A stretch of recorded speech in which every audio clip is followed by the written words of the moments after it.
to Leaders in Action. We learned a lot many things from different leaders. Leaders in Action is a project of IDF in association with DSIMS. Each episode, I interview different leaders. I share their experiences with you. I'm sure this episode would be enjoyed by you. Thank you. Sir, welcome to Leaders in Action. Thank you very much. Sir, you have been a very inspirational leader holding a lot of senior positions. My first question to you, who is a leader in your definition? By definition, a person is a leader when that individual deserves to have people follow him or her. It's not a matter of entitlement. It is a matter of raising your own knowledge, your stature, your thinking, your learning, your humility to a level where people feel that you are in it not for your benefit, but for the benefit of the people that you are seeking to lead and for the benefit of the world. The thing that today lightens up the eyes of youngsters is to work with an organization which has a purpose. For the first time, I'm seeing across corporate India and across the whole world that those who are able to define and walk along the path of a purpose are the organizations which are able to bring people together, motivate them, create the right DNA, make sure that people will actually perform on their own rather than being driven. What I have described is the leadership style that I like. But there are many other leadership styles that have worked effectively.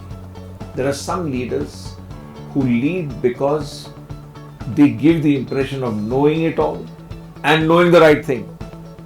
So you follow my way or the highway. So there are those leaders also. Sometimes they're very successful. In cultures where people are extremely meek and want to be just simply led and be fed the inputs which they will then convert to output, that's the kind of leader that perhaps becomes effective. That's not the leader that a digital, networked, decentralized world of the kind that we are trying to bring into existence will work well with. But this style can work in certain situations. Also, while you are practicing the servant leader kind of approach which I defined first, there might be occasions on which you need to become tough, where the message has to go down that this will not be tolerated. No tolerance to lack of compliance. No tolerance about lack of ethics. That's when you become tough. And that's when people realize that if I, under the leadership of this person, stray from the path of ethics or integrity, it will not be tolerated, and the punishment that will happen will be severe and immediate. So there's a need to blend. Of course, in between there are many other styles that people practice, but I just thought I'll put before you two extreme styles which have evolved. Very well said, sir. So this question is for my students. You have been, very successful, and you're also a chairman for 5 companies, and you hold many positions. Now, to become someone like you, what is required? Most important fundamental thing that is required is God's grace. We may all believe that what is happening is because of what you have done, but that is not the case.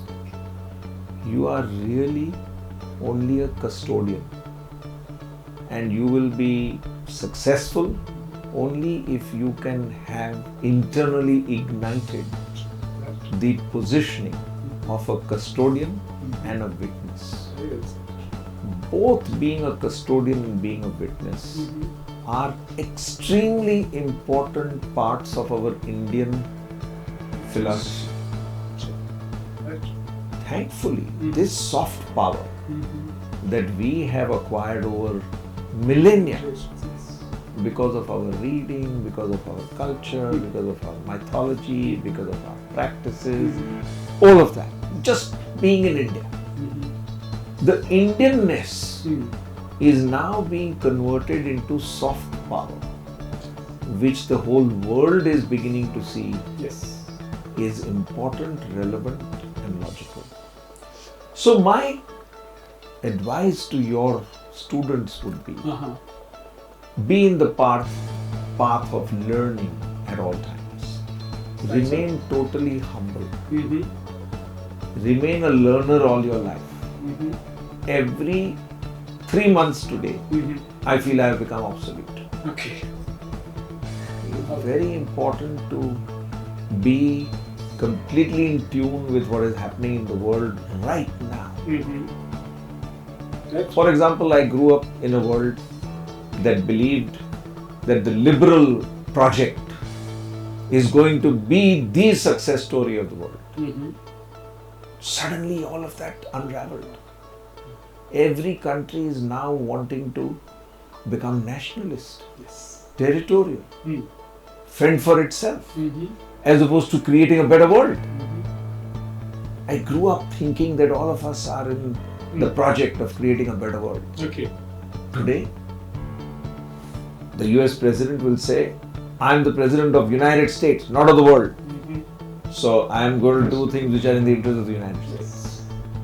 Now imagine how much change will happen as the world, instead of getting to becoming a one world, becomes regionalized and then nation driven. And then it will go down to city level. So the only antidote that I would like your students to take to heart is to be cooperative. Very true.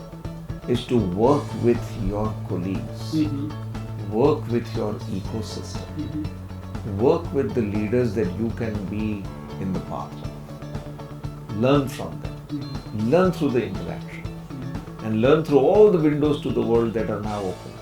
The internet, movies, streaming, number of books, reading, newspapers, media, all of that are windows to the world. Thank you for that 2 cents, sir. That's really inspiring. Sir, I'd like to ask you your opinion about mentoring and some of your experiences in the mentoring arena. You have touched upon my most favorite subject. My personal growth was triggered by a person who mentored me in the field of quality. He was a very lovely old gentleman called Mr. D.L. Shah. He was the owner and managing director of a company called Perfect Machine Tools.